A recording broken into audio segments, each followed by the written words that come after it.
ഈ കുറിപ്പ് വിശദമായ ചർച്ച ആവശ്യപ്പെടുന്നുണ്ട് എന്ന മുഖവുരയോടെ CPI സഹയാത്രികനും കവിയും ഗ്രന്ഥകാരനുമായ എം സജീന്ദ്രൻ എഴുതിയ അഭിപ്രായം വലിയ ചർച്ചയാവുകയാണ്.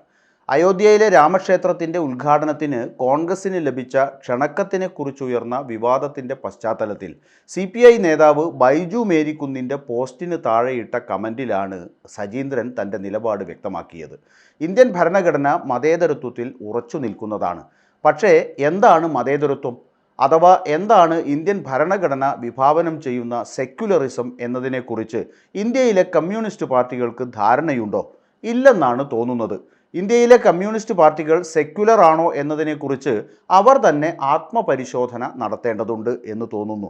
വ്യത്യസ്ത മതങ്ങളിലും ദൈവങ്ങളിലും വിശ്വസിക്കുന്നവർക്കും ഒരു മതത്തിലും ദൈവത്തിലും വിശ്വസിക്കാത്തവർക്കും ഒരേപോലെ പ്രവർത്തിക്കാനും വിശ്വസിക്കാനും വിശ്വസിക്കാതിരിക്കാനും ഇടമുള്ള സംഘത്തെ അഥവാ രാജ്യത്തെയാണ് സെക്യുലർ എന്നതുകൊണ്ട് ഇന്ത്യൻ അവസ്ഥയിൽ അർത്ഥമാക്കുന്നത്. ഇത് നവോത്ഥാന കാലത്ത് രൂപം കൊണ്ട യൂറോപ്യൻ സെക്യുലറിസത്തിൽ നിന്ന് വ്യത്യസ്തമാണ്. അവിടെ സെക്യുലർ ആവുക എന്ന് പറഞ്ഞാൽ യുക്തിവാദിയാവുക, മതത്തെയും ദൈവത്തെയും ഉപേക്ഷിക്കുക എന്നൊക്കെയാണ് അർത്ഥം. അമേരിക്കൻ സെക്യുലറിസത്തോടാണ് ഇന്ത്യൻ ഭരണഘടനയിലെ സെക്യുലറിസം കൂടുതൽ അടുത്തു നിൽക്കുന്നത്. ആ അർത്ഥത്തിൽ ഇന്ത്യയിലെ BJPയും മുസ്ലിം ലീഗും മാത്രമല്ല കമ്മ്യൂണിസ്റ്റ് പാർട്ടികളും സെക്യുലർ അല്ല എന്ന് പറയേണ്ടി വരും. കാരണം ഏതെങ്കിലും മതത്തിൽ വിശ്വസിക്കുക എന്ന് പറഞ്ഞാൽ കമ്മ്യൂണിസ്റ്റ് പാർട്ടി അംഗങ്ങൾക്ക് അതൊരു അവമതിപ്പുണ്ടാക്കുന്ന കാര്യമാണ്. സ്ഥിരമായി ക്ഷേത്രത്തിൽ പോവുകയും ഈശ്വരനെ ആരാധിക്കുകയും ചെയ്യുന്ന ഒരാൾക്ക് ആത്മാഭിമാനത്തോടെ കമ്മ്യൂണിസ്റ്റ് പാർട്ടിയിൽ പ്രവർത്തിക്കാൻ കഴിയില്ല. ഒരു മുസ്ലിമോ ക്രിസ്ത്യാനിയോ BJPയിൽ എത്തിപ്പെട്ടതുപോലെ രണ്ടാം തരം പൗരരായി മാത്രമേ ദൈവവിശ്വാസിക്ക് കമ്മ്യൂണിസ്റ്റ് പാർട്ടിയിൽ നിൽക്കാൻ കഴിയൂ.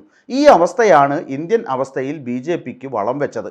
ഇങ്ങനെ സംഭവിക്കാതിരിക്കാനായിരുന്നു ഗാന്ധിജി രാഷ്ട്രീയത്തിലും വ്യക്തിജീവിതത്തിലും രാമഭക്തനായി വെളിപ്പെട്ടത്. കേരളമല്ല ഇന്ത്യ എന്ന് തിരിച്ചറിയാതെ ഇന്ത്യൻ അവസ്ഥയിൽ BJPക്ക് ബദൽ കണ്ടെത്തുക സാധ്യമാവുകയില്ല. ശരിയാണ്, രാമക്ഷേത്രത്തിൻ്റെ അടിത്തറയിൽ ബാബരി മസ്ജിദിൻ്റെയും ഇന്ത്യൻ ജനാധിപത്യത്തിൻ്റെയും മതനിരപേക്ഷതയുടെയും ചോരക്കറയുണ്ട്. പക്ഷേ ഇന്ന് ഇന്ത്യയുടെ പരമോന്നത നീതിപീഠവും ബാബരി മസ്ജിദ് ആക്ഷൻ കമ്മിറ്റിയും അടക്കം അംഗീകരിച്ചതും നിയമവിധേയമാക്കപ്പെട്ടതുമായ ഒരു കാര്യമാണ് അവിടെ നടക്കാൻ പോകുന്നത്.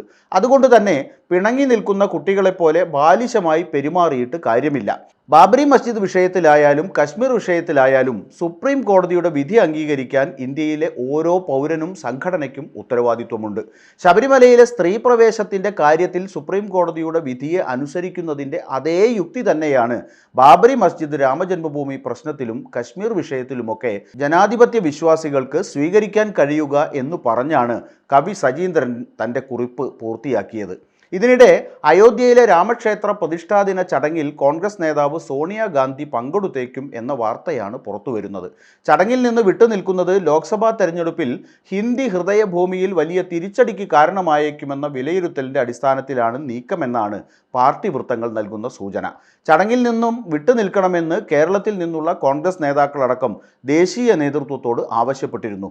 സോണിയാഗാന്ധി, കോൺഗ്രസ് അധ്യക്ഷൻ മല്ലികാർജുൻ ഖാർഗെ, ലോക്സഭാ പാർട്ടി നേതാവ് അധീർ രഞ്ജൻ ചൗധരി എന്നിവരെയാണ് ചടങ്ങിലേക്ക് ക്ഷണിച്ചിരിക്കുന്നത്. സോണിയാഗാന്ധി ചടങ്ങിൽ പങ്കെടുക്കുമെന്ന് നേരത്തെ കോൺഗ്രസ് നേതാവ് ദിഗ്വിജയ് സിംഗ് പറഞ്ഞിരുന്നു. സോണിയാഗാന്ധി പങ്കെടുക്കുകയോ അല്ലെങ്കിൽ പ്രതിനിധി സംഘത്തെ അയക്കുകയോ ചെയ്യുമെന്നായിരുന്നു ദിഗ്വിജയ് സിംഗ് പറഞ്ഞത്. ഇതിനു പിന്നാലെ കടുത്ത എതിർപ്പായിരുന്നു വിഷയത്തിൽ സഖ്യകക്ഷികൾ ഉയർത്തിയത്. മുസ്ലിം ലീഗ് അടക്കമുള്ള കക്ഷികൾ ഇതിൽ പരസ്യമായ അതൃപ്തി പ്രകടിപ്പിച്ചിരുന്നു. പരിപാടിയിൽ തങ്ങൾ പങ്കെടുക്കില്ലെന്ന് CPIയും CPMും വ്യക്തമാക്കിയിരുന്നു. എല്ലാ മതങ്ങളെയും തങ്ങൾ ബഹുമാനിക്കുന്നു, എന്നാൽ അവർ ഒരു മതപരമായ ചടങ്ങിനെ രാഷ്ട്രീയമായി കൂട്ടിക്കലർത്താൻ ശ്രമിക്കുകയാണ്. അതിൽ ഞങ്ങൾ പങ്കെടുക്കില്ല എന്നായിരുന്നു ബൃന്ദ കാരാട്ട് പറഞ്ഞത്. തൻ്റെ ഹൃദയത്തിൽ ശ്രീരാമൻ ഉണ്ടെന്നും എന്നാൽ തെരഞ്ഞെടുപ്പിന് മുമ്പ് BJPയുടെ ശക്തിപ്രകടനത്തിൽ പങ്കെടുക്കാൻ ആഗ്രഹിക്കുന്നില്ലെന്നുമായിരുന്നു മുൻ കോൺഗ്രസ് നേതാവും ഇപ്പോഴത്തെ രാജ്യസഭാ MPയുമായ കപിൽ സിബൽ പ്രതികരിച്ചത്. എന്നാൽ ചടങ്ങിൽ നിന്ന് വിട്ടുനിൽക്കുന്നത് ലോക്സഭാ തെരഞ്ഞെടുപ്പിൽ കോൺഗ്രസിനെതിരെ BJP ആയുധമാക്കുമെന്നാണ് പാർട്ടിയിലെ ഒരു വിഭാഗം പറയുന്നത്. വരാനിരിക്കുന്ന നിയമസഭാ തെരഞ്ഞെടുപ്പുകളിൽ അടക്കം ഇത് തിരിച്ചടിയാകുമെന്ന് നേതൃത്വം കരുതുന്നുണ്ട്. അതേസമയം ചടങ്ങിൽ പങ്കെടുക്കുന്നത് ന്യൂനപക്ഷങ്ങൾ തങ്ങളിൽ നിന്ന് അകലാൻ കാരണമായേക്കുമെന്ന ആശങ്കയും കോൺഗ്രസ് നേതൃത്വത്തിനുണ്ട്. എന്തായാലും പ്രതിപക്ഷ സഖ്യമായ ഇന്ത്യയിലെ മറ്റു കക്ഷികളുമായി കൂടിയാലോചിച്ചതിന് ശേഷമായിരിക്കും കോൺഗ്രസ് അന്തിമ തീരുമാനമെടുക്കുക. ഇന്ന് തന്നെ ഇക്കാര്യത്തിൽ തീരുമാനം കൈക്കൊള്ളുമെന്നും നേതൃത്വം അറിയിച്ചിട്ടുണ്ട്. ജനുവരി 22-നാണ് അയോധ്യയിൽ രാമക്ഷേത്ര പ്രതിഷ്ഠാ ദിനം.